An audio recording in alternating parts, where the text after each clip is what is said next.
बिस्मिल्लाहिर्रहमानिर्रहीम। अस्सलाम वालेकुम नाज़रीन, मेरा नाम सरवत फलीम है। नाज़रीन, जो कुछ लम्ज़ यूनिवर्सिटी में हुआ और वो मौज़ूए बहस भी बहुत ज़्यादा है। उसके ऊपर करने को तो बहुत सारी बातें की जा सकती हैं, मगर मेरा ख़्याल है कि दो चार जुमले जो सबसे ज़्यादा अहम हैं वहीं तक हम महदूद अपने आप को रखेंगे, जो बहुत सारी सूरत हाल को वाज़ेह भी कर देंगे। पहली बात तो ये कि ये एक ऐसा नज़र आता है कि एक तरीक़ेकार अपनाया जा रहा है, और अच्छा तरीक़ेकार भी एक लिहाज से कि अगर नौजवान, आपको लगता है कि अगर नौजवान जो है वो किसी फितने के अंदर आ गया है, या नौजवान जो है उसकी ब्रेन वॉशिंग कर दी गई है, तो अच्छी बात है कि उसको दुरुस्त रास्ते पर लेकर आए। लेकिन क्या ये भी सोचने की ज़रूरत है कि हमारा नौजवान तबका, और ख़ासतौर पर जो हमारी यूथ की बार बार बात की जाती है, हो सकता है कि जो सही सिमत है, जो दुरुस्त सिमत है, हमारी यूथ वहीं पे खड़ी हो और उनको सिर्फ समझने की ज़रूरत हो। ये दो चार चीज़ें हैं जो मोस्ट इम्पॉर्टेंट है। लम्ब यूनिवर्सिटी की जो वीडियोज़ इस वक्त सर्कुलेट कर रही हैं, और उसमें जो कुछ हुआ नहीं होना चाहिए था, जो नारे लगाए गए वो नहीं लगाए जाने चाहिए थे, लेकिन ये जो नारे हैं ना, ये बहुत सारे लोगों के चेहरों से पर्दे हटाते हैं। ये वो नारे हैं जो कभी मरियम नवाज़ के जलसों में लगा करते थे। ये वो नारे हैं जो बलूचिस्तान के अंदर लगते हैं, और हमारे लिए जो तशवीशनाक बात है कि ये अक्सर जगहों पर, ख़ासतौर पे तालीमी इदारों के अंदर ऐसे नारे को आ जाना, लग जाना, ये हमारे लिए बाइस तशवीश है। और अगर आपने यूथ को पुरसकून करना है, अगर यूथ को पुरसकून करना है, तो उसका सिर्फ एक ही हल है कि जहाँ जहाँ पर दर्द है, दवा वहीं वहीं पर करनी पड़ेगी। और उसके बाद आप नौजवान से, इस मुल्क के नौजवान से ये तवक्को लगा सकते हैं कि वो पुरसकून हो जाएगा। ये जो कुछ भी आपको नज़र आता है, आपको मरियम नवाज़ बार बार नज़र आती हैं, बहुत सारी जगहों पर जाती हैं, और अक्सर और बेशतर जो है उनका जो टारगेट होता है वो यूथ ही होती है, जिसको वो कहती हैं कि वो मेरे साथ हैं। ऐसा नहीं है, नौजवान साथ नहीं है, नौजवान इस हालिया सिस्टम के साथ नहीं है। नौजवान को अगर साथ मिलाना है तो वही बात मैं करूंगी कि जहाँ जहाँ पर उसके दर्द है, दवा वहीं वहीं पर करनी पड़ेगी, और जानने की कोशिश हमें करनी पड़ेगी कि हमारी यूथ इस हद तक जो है वो क्यों चली गई है। क्या वजह है कि हमारा नौजवान जो है वो एक हमें बागी पोजीशन पे नज़र आता है। क्या हम दुरुस्त सिमत में हैं, या ये हमें समझने की ज़रूरत है कि जो हमारा नौजवान तबका है वो दुरुस्त सिमत में खड़ा है, और हमें अपने सिमत को दुरुस्त करना पड़ेगा। अब आ जाते हैं पाकिस्तान तहरीक इंसाफ के मामले के ऊपर। पाकिस्तान तहरीक इंसाफ के अपोजिशन पर मुश्तमिल एक डेलीगेशन है, जिसने चीफ जस्टिस याह्या अफरीदी साहब के कहने के ऊपर उनसे मुलाकात की, और उमर अयूब खान साहब ने अभी से कुछ देर पहले प्रेस टॉक भी की, बाकायदा तौर पे अपने तमाम साथियों के हमरा। देखने की ये ज़रूरत है कि वो 26वीं आइनी तरमीम जिसके ख़िलाफ़ पाकिस्तान तहरीक इंसाफ जो है वो एक तहरीक शुरू करने जा रही है, वो 26वीं आइनी तरमीम जिसके वजूद में आने के बाद बहुत सारे जो असल में हकदार जजेस थे उनकी हक तलफियाँ हुई, वो 26वीं आइनी तरमीम जिसके आ जाने से पूरा सिस्टम, ख़ासतौर पे अदालती सिस्टम जो है वो जकड़ लिया गया, वो 26वीं आइनी तरमीम जिसका सरासर वाहिद जो मकसद नज़र आता है वो ज़ाती मुफाद और अपना बका का मामला है,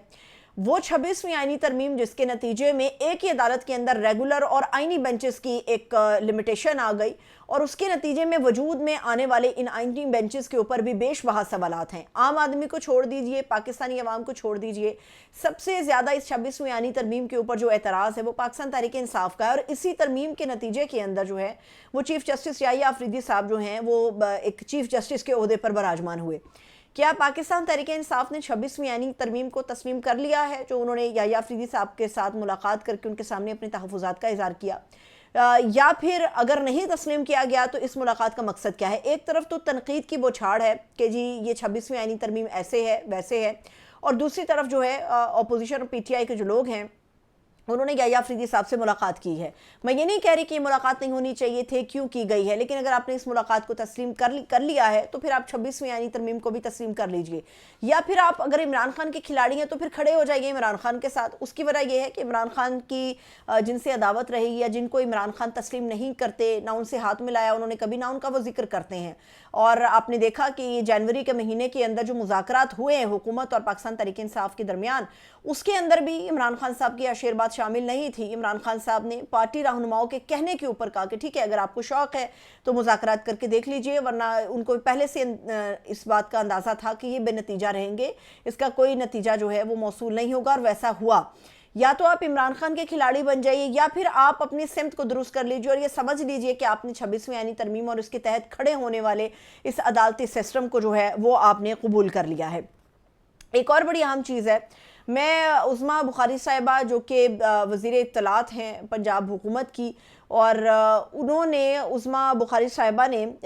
پنجاب کی کیا وزیر اطلاعات ہیں ویسے بھی وہ، عظمیٰ بخاری صاحبہ جو ہیں انہوں نے ایک بات کی، اور اس بات کے اندر انہوں نے پاکستانی کرکٹ ٹیم کے حوالے سے کچھ پوائنٹس کو ریز کیا، مگر ایک طرف کرکٹ ٹیم ہے اور دوسری طرف پنجاب حکومت کی کارکردگی ہے۔ وجہ یہ ہے کہ 1 سال کے اوپر مشتمل کارکردگی کی ایک کتاب پبلش کی گئی ہے پنجاب گورنمنٹ کی طرف سے، جس میں یہ بتایا گیا ہے کہ محترمہ مریم نواز صاحبہ نے